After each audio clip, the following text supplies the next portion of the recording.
उत्तर प्रदेश के पूर्व मुख्यमंत्री, समाजवादी पार्टी के राष्ट्रीय अध्यक्ष आदरणीय अखिलेश यादव जी, समाजवादी पार्टी के इस क्षेत्र से माननीय विधायक जी, समाजवादी पार्टी के प्रत्याशी और आपके समर्थन से जो यहां से चुनाव जीतने जा रहे हैं मनोज कुमार जी के लिए एक बार जोरदार तालियां आप लोग मिलकर बजा दीजिए। समाजवादी पार्टी के सभी माननीय नेतागण, कांग्रेस पार्टी के, आम आदमी पार्टी के नेता कार्यकर्तागण, साथियों और दोस्तों, कहां से शुरू करें और कहां खत्म करें? वतन की जो हालत सुनाने लगेंगे तो पत्थर भी आंसू बहाने लगेंगे।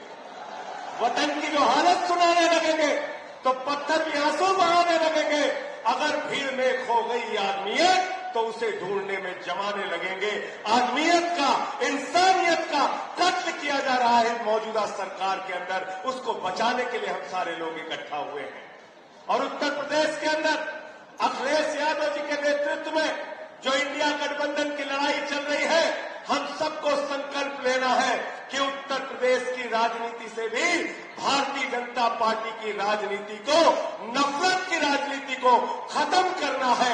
इंसानियत की, मोहब्बत की, भाईचारे की, एकता की राजनीति को जिंदा करना है, आगे बढ़ाना है। और समाजवादियों का तो इतिहास यही रहा है। मैं एक दिन बता रहा था अखिलेश जी को, मैं समाजवादी युवजन सभा में था, मुझे गिरफ्तार किया सुल्तानपुर के जिला प्रशासन ने और हमारे 2 साथी जेल में रह गए। मैं अपनी जमानत उठा के दोबारा जेल में गया, 6 महीने जेल में रह के आया हूं और निकलते ही नरेंद्र मोदी जी से मैंने कहा, आपकी किसी जेल, लाठी और मुकदमे से मैं डरने वाला नहीं हूं।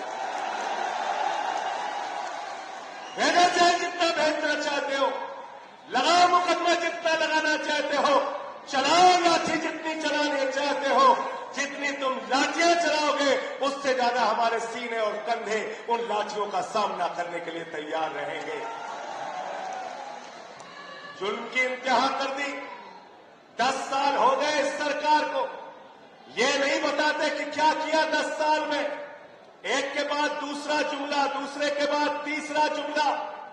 लोगों ने कहा मोदी जी का संकल्प पत्र आया है। मैंने कहा यह संकल्प पत्र नहीं है, जुमला पत्र है, जुमला पत्र। जुमला बोलने का काम करते हैं प्रधानमंत्री जी। क्या कहा था 2014 में आपसे? बोले भाइयों और बहनों, 2 करोड़ नौकरी नौजवानों को हर साल दूंगा। फिर कहने लगे किसानों की आय 2 गुना हो जाएगी। फिर कहने लगे देश से महंगाई खत्म होगी। फिर कहने लगे इतना काला धन लाएंगे, इतना काला धन लाएंगे, इतना काला धन लाएंगे कि हर आदमी के खाते में कितना जमा हो जाएगा? जोर से बोलिए। 15 लाख आ गए, 15 पैसे भी नहीं आए, 15 पैसे भी नहीं आए। और हमारी माताओं बहनों ने अपने पति से बचाकर जो 1500 की नोट संदूक में रखी थी कि बेटी की शादी होगी तो ये पैसा काम आएगा, जब छोटा सा घर बनाना होगा तो पैसा काम आएगा, कोई बीमार हो जाएगा तो ये पैसा काम आएगा।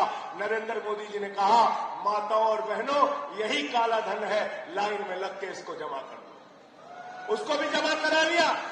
नोटबंदी कर दी देश के अंदर, काला धन तो आया नहीं।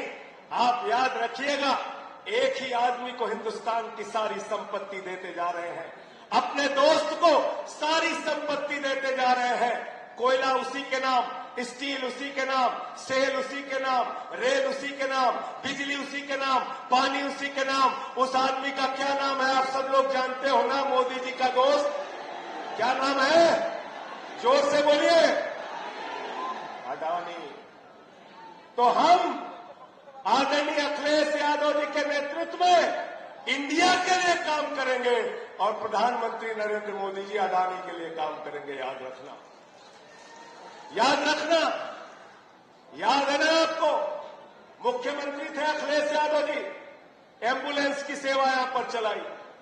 मुख्यमंत्री थे अखिलेश यादव जी, जो यहां बेरोजगारी भत्ता उस समय दिया गया, लैपटॉप बांटा गया, स्कूल बनाने का काम, अस्पताल बनाने का काम, बड़े बड़े हाईवे बनाने का काम, अखिलेश यादव जी के नेतृत्व में उत्तर प्रदेश के अंदर हुआ, तो अखिलेश यादव जी एम्बुलेंस की सेवा देते हैं, बेरोजगारी भत्ता देते हैं, लैपटॉप देते हैं, और प्रधानमंत्री नरेंद्र मोदी जी क्या कहते हैं? प्रधानमंत्री नरेंद्र मोदी क्या कहते हैं? एक चुनावी सभा में भाषण दे रहे थे मोदी जी, उन्होंने कहा ये तो जब चुनावी रैली में जाते हैं तो कहते हैं भाइयों और बहनों आपके लिए स्कूल बनवाएंगे, अस्पताल बनवाएंगे, एम्बुलेंस की सेवा शुरू करेंगे, बेरोजगारी भत्ता देंगे, और जब प्रधानमंत्री जी जाते हैं रैलियों में तो कहते हैं गांव-गांव में कब्रिस्तान है तो शमशान होना चाहिए कि नहीं होना चाहिए? कहते हैं कि नहीं कहते हैं? हमको शमशान नहीं चाहिए, हमको अपने बच्चों के लिए स्कूल चाहिए, अस्पताल चाहिए, अच्छी शिक्षा चाहिए, बिजली चाहिए, पानी चाहिए। क्या कर रहे हैं देश में?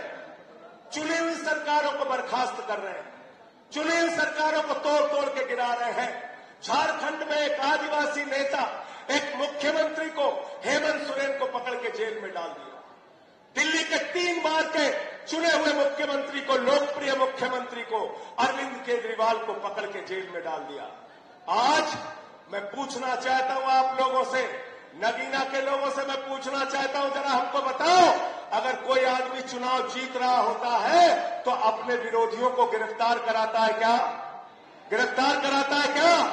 गिरफ्तार कराता है क्या? अरे अखिलेश यादव जी को सीबीआई का नोटिस, कांग्रेस पार्टी का खाता सीज कर दिया, कहीं किसी को पकड़ते हो, कहीं किसी को पकड़ते हो।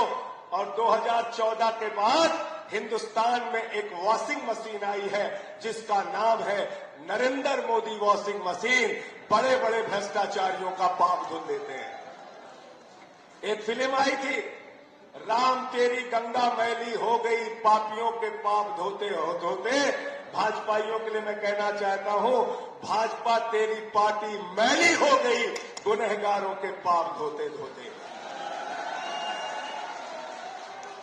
प्रधानमंत्री जी कहते हैं हमारी गारंटी है, कहते हैं मोदी की गारंटी है, एक भी भ्रष्टाचारी को नहीं छोड़ूंगा, इसकी गारंटी है। मैंने कहा मोदी जी बिल्कुल ठीक आप कह रहे हैं, ये मोदी की गारंटी है, किसी भ्रष्टाचारी को नहीं छोड़ूंगा, इस बात की गारंटी है। पूरब से लेकर पश्चिम तक, उत्तर से लेकर दक्षिण तक जितने भ्रष्टाचारी हैं सबको बीजेपी में शामिल करूंगा, इस बात की गारंटी है।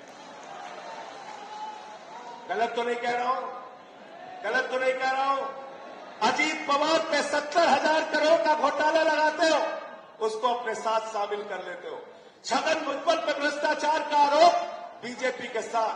प्रफुल्ल पटेल पे भ्रष्टाचार का आरोप, बीजेपी के साथ। नारायण राणे पे भ्रष्टाचार का आरोप, बीजेपी के साथ। अशोक चौहान पे भ्रष्टाचार का आरोप, बीजेपी के साथ। हसन मुश्रीफ पे भ्रष्टाचार का आरोप, बीजेपी के साथ। तपस राय पे भ्रष्टाचार का आरोप, बीजेपी के साथ। मुकुल राय पे भ्रष्टाचार का आरोप, बीजेपी के साथ। जनार्दन रेड्डी पे भ्रष्टाचार का आरोप, बीजेपी के साथ। हेमंत विश्व शर्मा पे भ्रष्टाचार का आरोप, बीजेपी के साथ। सारे भ्रष्टाचारियों को अपनी पार्टी के साथ शामिल कर लेते हो मोदी जी। तो इसलिए मैंने बीजेपी के लिए नारा दिया है, जो जितना बड़ा भ्रष्टाचारी वो इतना बड़ा पदाधिकारी। यह बीजेपी का नाम। और मैं तो कहता हूं भ्रष्टाचार के खिलाफ जब भाजपाई बोलते हैं तो ऐसा लगता है डाकू गब्बर सिंह और ओसामा बिन लादेन अहिंसा पे उपदेश दे रहा है, अहिंसा पे उपदेश दे रहा है। कितना अहंकार हो गया मोदी जी को। गाना बज रहा है देश भर में, सुना होगा आप लोगों ने गाना। आज रामनवमी का दिन है, आप सबको रामनवमी की शुभकामनाएं भी देता हूं, लेकिन याद कीजिए कितना अहंकार इनके मन में। क्या कह रहे हैं? जो राम को लाए हैं हम उनको लाएंगे। क्या गाना है? जो राम को लाए हैं हम उनको लाएंगे। नरेंद्र मोदी जी, आप अपने मन में इतना अहंकार मत पालिए। आप राम को लाने वाले कोई नहीं है, भगवान ऊपर वाला वो हमको लाया है और हम उसके हिसाब से काम करेंगे। और हिंदू धर्म जो हमें शिक्षा देता है, हिंदू धर्म कहता है वसुधैव कुटुंबकम, पूरा विश्व हमारा परिवार है। हिंदू धर्म कहता है धर्म की जय हो, अधर्म का नाश हो, प्राणियों में सद्भावना हो, विश्व का कल्याण हो। हम पूरे विश्व के कल्याण की कामना करते हैं। हिंदू धर्म के नाम पे नफरत मत फैलाओ। और कहते हो हिंदुओं का भला कर रहे हैं, हिंदुओं का भला कर रहे हैं। अखिलेश जी बैठे हैं, मैं इनसे पूछना चाहता हूं, आप सबसे पूछना चाहता हूं, इस देश में सबसे बड़ी आबादी किसकी है भाई? किसकी है आबादी सबसे बड़ी? हिंदुओं की। बेरोजगारी सबसे ज्यादा बढ़ेगी तो सबसे ज्यादा नुकसान किसका? जोर से बोलिए। महंगाई सबसे ज्यादा बढ़ेगी तो सबसे ज्यादा नुकसान किसका? भ्रष्टाचार बढ़ेगा तो सबसे ज्यादा नुकसान किसका?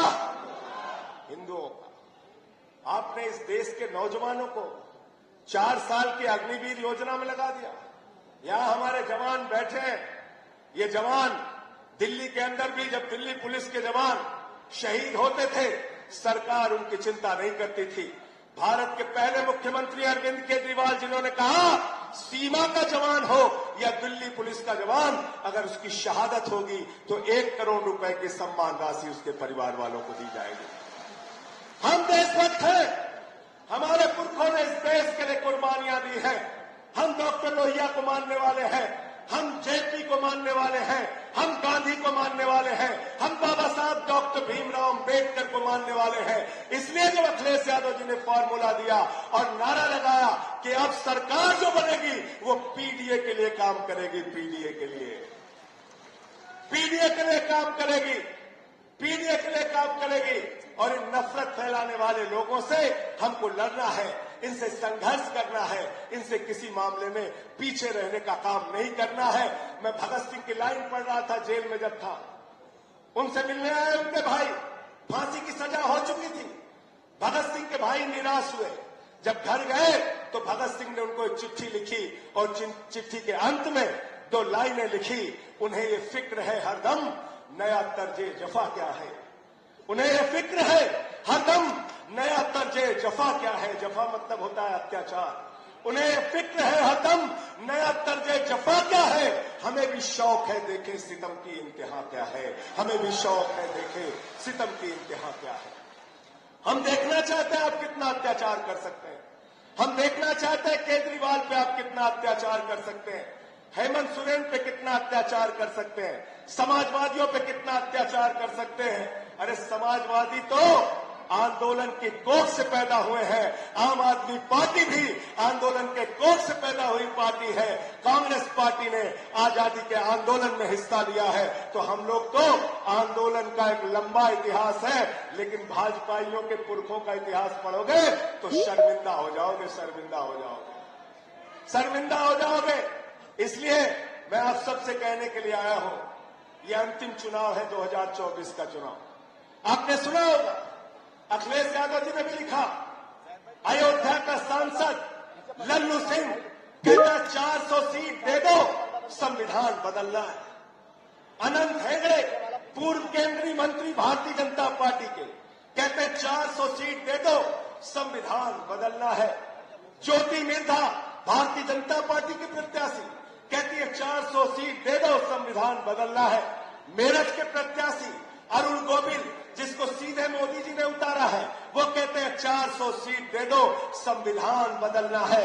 मैं आप लोगों से कहना चाहता हूं, पिछड़ों से, दलितों से, शोषितों से, वंचितों से, अल्पसंख्यकों से, आदिवासियों से, सबसे हाथ जोड़ के अपील है, बाबा साहब डॉक्टर भीमराव अम्बेडकर ने, संविधान के निर्माता ने एक सबसे मजबूत संविधान और दुनिया का सबसे बड़ा लोकतंत्र हमको विरासत में दी है। हम अपना संविधान बदलने नहीं देंगे, चाहे अपने जान की कुर्बानी देनी पड़े। और संविधान अगर बदल गया तो याद रखना वोट की ताकत आपसे छीन ली जाएगी। संविधान अगर बदल गया तो याद रखना आरक्षण की ताकत आपसे छीन ली जाएगी। आरक्षण ये खत्म करेंगे, याद रखना वोट की ताकत खत्म करेंगे, चुनाव खत्म करेंगे, हिंदुस्तान में तानाशाही लाएंगे, किम जोंग का शासन यहां पर लाएंगे, पुतिन का शासन यहां पर लाएंगे। इसलिए मैं आप सबसे कहने आया हूं, मनोज कुमार को साइकिल पे बटन दबा के इतनी ताकत लगा दीजिए कि दूसरे प्रत्याशियों की यहां जमानत जब्त हो जाए। समाजवादी पार्टी का प्रत्याशी, इंडिया गठबंधन का प्रत्याशी यहां से जीतना चाहिए। इंडिया गठबंधन का प्रत्याशी, समाजवादी पार्टी का प्रत्याशी जीतना चाहिए। मैं अंत में एक ही बात कह के अपनी बात को खत्म करूंगा। आज किसान दुखी है, नौजवान दुखी है, माताएं बहनें दुखी हैं, महंगाई की मार हम सब झेल रहे हैं। आज 750 किसानों की शहादत का हिसाब लेना है। मोदी जी ने 2014 में कहा था, भाइयों और बहनों, घर से निकलना तो घर के सिलेंडर को देख के निकलना। इस बार मैं आपसे कहने के लिए आया हूं, नगीना के लोगों, आप लोग जब आप अपने घर से वोट देने के लिए निकलना तो घर का सिलेंडर जरूर देख के निकलना, घर का सिलेंडर देख के निकलना। अखिलेश जी कह रहे थे मोटरसाइकिल भी बता देना, मोटरसाइकिल भी देख के निकलना जिसमें 120 रुपए लीटर का पेट्रोल तुमने भरवाया।